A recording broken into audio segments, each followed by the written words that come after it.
Excuse me please. ಎಲ್ರ ಕಾಲ ಇಳಿತದೆ ಕಾಲ ಕಾಲ.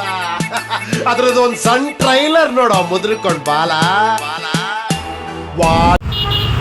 ಇದು ಎಲ್ಲ ಆಟೋದಲ್ಲಿ ಓಡಾಡೋರಿಗೆ ವಿಡಿಯೋ, ಪ್ಯಾಸೆಂಜರ್ಗಳಿಗೆ. ನಾನು ಏನು ಹೇಳ್ತಾ ಇದ್ದೀನಿ ಅಂತಂದರೆ, ಈಗ ನಾನೊಂದು ರೈಡ್ ಬಂದೆ. ಆ ರೈಡಲ್ಲಿ ಏನಾಯಿತು ಅಂದರೆ, ರ್ಯಾಪಿಡೋದನ್ನು ಅವ್ರು ಹತ್ತಬೇಕಾದ್ರೆ ಬುಕ್ ಮಾಡಬೇಕಾದ್ರೆ 185 ತೋರಿಸಿದ್ದಂತೆ.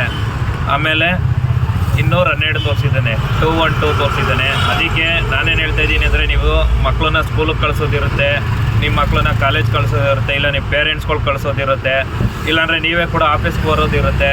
ಅದರಿಂದಾಗಿ ನೀವು ನೋಡ್ಕೊಂಡು ಈ ರ್ಯಾಪಿಡೋನ ಆದಷ್ಟು ಕಂಟ್ರೋಲ್ ಮಾಡ್ಕೊಳ್ಳಿ. ಯಾಕಂತಂದರೆ ಆಟೋದವ್ರಿಗೊಂದು ರೈಟು, ನಿಮ್ಗೊಂದು ರೈಟ್ ತೋರಿಸಿದ್ರೆ, ಈಗ ಆಟೋದವ್ರು ನಾವು ಬಿಡೋಲ್ಲ. ಯಾಕಂತಂದರೆ ಅದೇನು ತೋರಿಸುತ್ತೆ ಕೊಡಿ ಮೇಡಮ್ ಅಂತ ನಾವು ಕೇಳ್ತೀವಿ, ಕೊಡಿ ಸರ್ ಅಂತ ಕೇಳ್ತೀವಿ.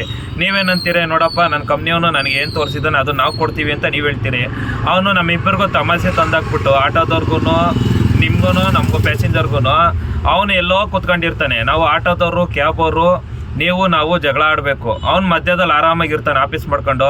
ನಮ್ಮ ಹತ್ರ ಕಮಿಷನ್ ಏನು ತಗೋಬೇಕು ತಗೋತಾ ಇರ್ತಾನೆ. ನಿಮ್ಮ ಹತ್ರನೂ ಹೆಂಗೆ ವಸೂಲಿ ಮಾಡ್ಬೇಕು ಅವ್ನು ಗೊತ್ತು, ಎಷ್ಟೇ ವಸೂಲಿ ಮಾಡ್ಕೊತಾನೆ. ಅವನದೇ 3-4 ಸಾವಿರ ಗಾಡಿಗಳಿದೆ, ಅವ್ನ ಗಾಡಿಗಳಿಗೆ ಡ್ಯೂಟಿ ಕೊಟ್ಕೊತಾನೆ. ಆ ಗಾಡಿಗೆ ನೀವು ಜಾಸ್ತಿ ಕೊಡ್ತೀರಾ, ವಸೂಲಿ ಮಾಡ್ಕೊತಾನೆ. ದಯವಿಟ್ಟು ಇನ್ಮೇಲೆ ರ್ಯಾಪಿಡೋ ಬುಕ್ ಮಾಡೋರು ನೋಡ್ಕೊಂಡು ಬುಕ್ ಮಾಡಿ. ಯಾಕಂತಂದರೆ ನಿಮ್ಗೊಂದು ರೈಟು, ನಮ್ಗೊಂದು ರೈಟು, ನಮಗೂ ಕಿತಾಪತಿ ತಂದಿಡ್ತಾ ಇದ್ದಾನೆ. ಆದಷ್ಟು ರ್ಯಾಪಿಡೋ ಅವಾಯ್ಡ್ ಮಾಡಿ, ಆದಷ್ಟು ರ್ಯಾಪಿಡೋ ಯಾರು ಬುಕ್ಕೇ ಮಾಡಬೇಡಿ ಅಂತ ಕೇಳ್ಕೊತಾ ಇದ್ದೀನಿ. ಧನ್ಯವಾದಗಳು.